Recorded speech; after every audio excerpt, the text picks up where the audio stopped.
घर पर बने इस हर्बल शैम्पू को आपने एक बार यूज़ कर लिया तो आप बाज़ार के केमिकल वाले शैम्पू को भूल जाएंगे, क्योंकि इससे ना सिर्फ आपका हेयर फॉल ख़त्म होगा बल्कि एक ही बार के इस्तेमाल से आप देखेंगे कि हेयर फॉल ख़त्म होने के साथ साथ आपकी जड़ें भी मजबूत होंगी और आपके बालों को लंबा, घना, मजबूत और चमकदार भी बना देगा। तो इसके लिए चाहिए रेठे सिकाकाई।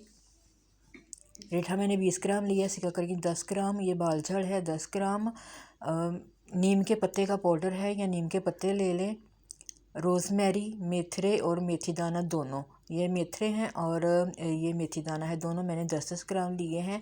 आंवला भी 10 ग्राम है, कड़ी पत्ता भी 10 ग्राम लिया है और अलसी के बीज है 10 ग्राम। तो अब सबसे पहले क्या करेंगे, एक बॉल लेंगे और उसमें छलनी रखेंगे।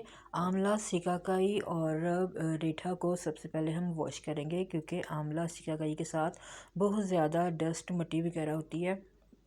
तो इसको अच्छे से वॉश कर लेंगे ताकि जो भी मिट्टी वगैरह है वो पानी के अंदर निकल जाए। इससे हमारा शैम्पू ख़राब नहीं होगा, नीट एंड क्लीन बनेगा। तो एक बर्तन लेकर आंवला, सिकाकाई और रेठा वॉश किया हुआ इसमें डालेंगे, साथ डालेंगे रोज़मेरी। रोज़मेरी हमारे बालों को तेज़ी से लंबा करती है। कड़ी पत्ता भी हमारे बालों की ग्रोथ के लिए बहुत ही बेस्ट है। मेथी दाना और मेथरे दोनों ही हमारी बालों की जड़ों को मजबूत करते हैं, बालों को लंबा, घना और नीम के पत्ते आपके बालों में सिकरी खुश्की का ख़ात्मा करेंगे और आपके बालों में से ख़ारिश वगैरह जुओं का ख़ात्मा करेंगे। इसके साथ इसमें शामिल करेंगे बालझर। बालझर को मैंने कूट लिया है। बालझर भी आपके बालों की जड़ों को मजबूत करता है और लंबा करता है। अलसी के बीज अभी हम इसमें शामिल नहीं करेंगे, बाद में डालेंगे। अब इन सारी जड़ी बूटीज़ में 1 लीटर पानी डालेंगे और रात भर के लिए भिगो के रख देंगे। तो नेक्स्ट डे आप देखेंगे कि सारी जड़ी बूटी ने अपना कलर और अपना सारा असर इसमें छोड़ दिया है और सारी चीज़ें सॉफ्ट हो चुकी हैं। तो यहाँ रेठे को हम इस तरह तोड़ के इसमें से गुठली, सारे रेठे में से गुठलियाँ निकाल देंगे, क्योंकि गुठलियाँ हमें नहीं चाहिए, इनको वेस्ट कर देंगे। अब इसमें साथ शामिल करेंगे एलोवेरा। तो एलोवेरा के आपने 2 बड़े साइज़ के पत्ते ले लेने हैं और इसके किनारे इस तरह से काट कर और बाकी एलोवेरा को छिलके समेत ही इसके जेल को इसमें शामिल कर देना है और पकाएंगे। एक बॉयल आने के बाद आंच को हम हल्का कर देंगे और फिर 25 से 30 मिनट तक हल्की आंच पर इसको पकने देंगे, ताकि सारी जड़ी बूटियाँ जो है वो अपना सारा असर पानी में निकाल लें और अर्क जो है वो तैयार हो जाए। तो 25 से 30 मिनट के बाद आप देखेंगे कि सारा अर्क जो है वो तैयार हो चुका है। तो इसको छान लेना है। छानने के लिए एक बर्तन लेंगे, उसमें छलनी रखेंगे और ऊपर कपड़ा रखेंगे। कपड़ा इसलिए रखेंगे कि जड़ी बूटी जो है, सारी जड़ी बूटियाँ जो है इनमें छोटे छोटे ज़र्रात हैं, वो इसमें सही तरीके से छल जाएंगे। जब छलनी में हम छानेंगे ना तो बारीक बारीक ज़रात जो है वो पानी के अंदर चले जाएंगे अर्क में, और फिर शैम्पू जो है वो हमारा सही नहीं बनेगा। इस तरीके से सारे इन जड़ी बूटीज़ के छोटे छोटे ज़र्रे जो हैं वो कपड़े के अंदर आ जाएंगे और अर्क जो है वो साफ़ नीचे छन जाएगा।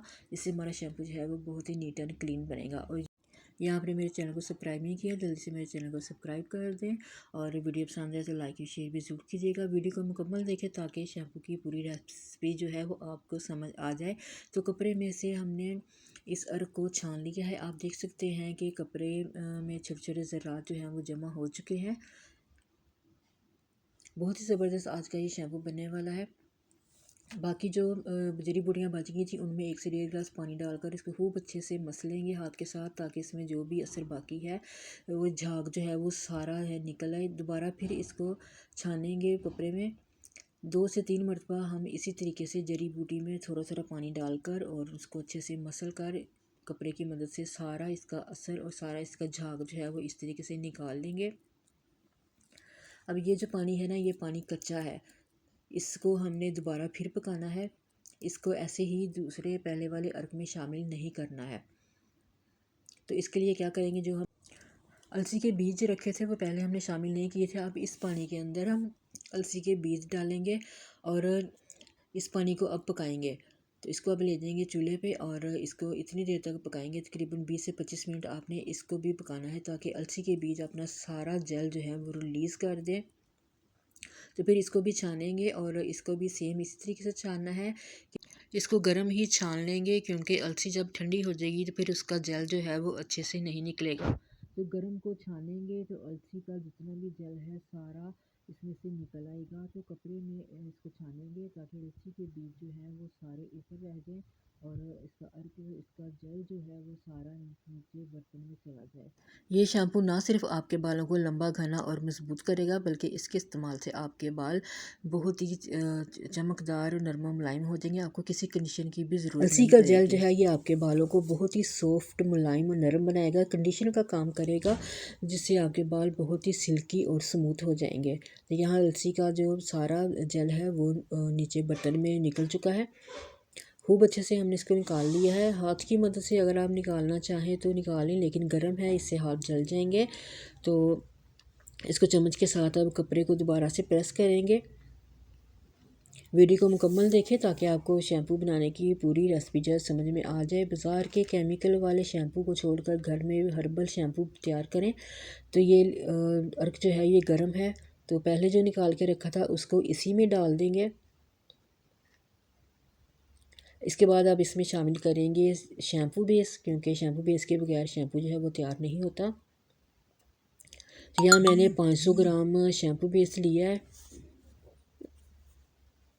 शैम्पू बेस को आपने गर्म पानी में ही डालना है, इससे ये अच्छे से मेल्ट हो जाएगी जल्दी, लेकिन ये देर से हल होती है।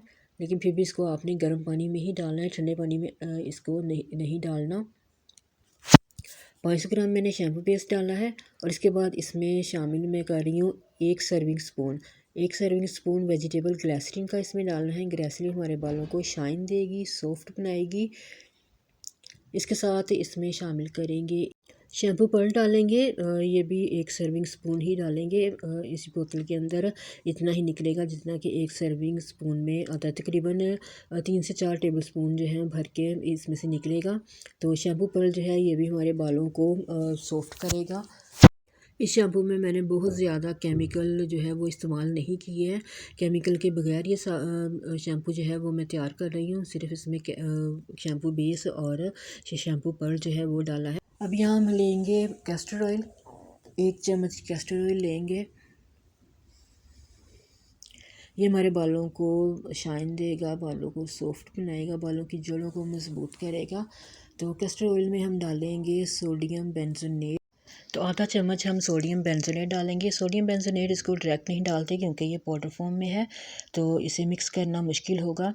तो इसे कैस्टर ऑयल में मिक्स करेंगे और आधा चम्मच ही इसमें मैं डाल रही हूँ ज़ैंथन गम।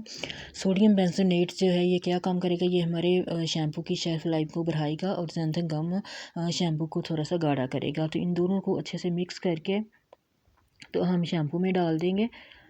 इसके बाद शैम्पू को मिक्स करना है, तो इसको मिक्स करना ज़रा मुश्किल होता है क्योंकि शैम्पू बेस जो है वो आसानी से हल नहीं होती। इसे यहाँ तो 10 से 12 घंटे के लिए आपको छोड़ना पड़ता है कि ये खुद ब खुद इसमें हल हो जाए। उसके लिए बहुत ज़्यादा टाइम लगता है। तो जल्दी बनाने के लिए इसका एक तरीका ये है कि इसको आपने थोड़ा सा इस तरह से हिलाना है और उसके बाद इसे ग्राइंड कर लेना है। किसी भी मिक्सी जग में डाल लें या बीटर के साथ आप अच्छे से बीट कर लें, तो ये आसानी से मिक्स हो जाएगी और इसके ऊपर बहुत ज़्यादा झाग आ जाएगी। तो इसकी आपने टेंशन नहीं लेनी है। झाग अब जब ऊपर आ जाए इसको आप ग्राइंड कर लें, तो उसके बाद आपने इसको ढक के रख देना है 12 से 14 घंटे के लिए।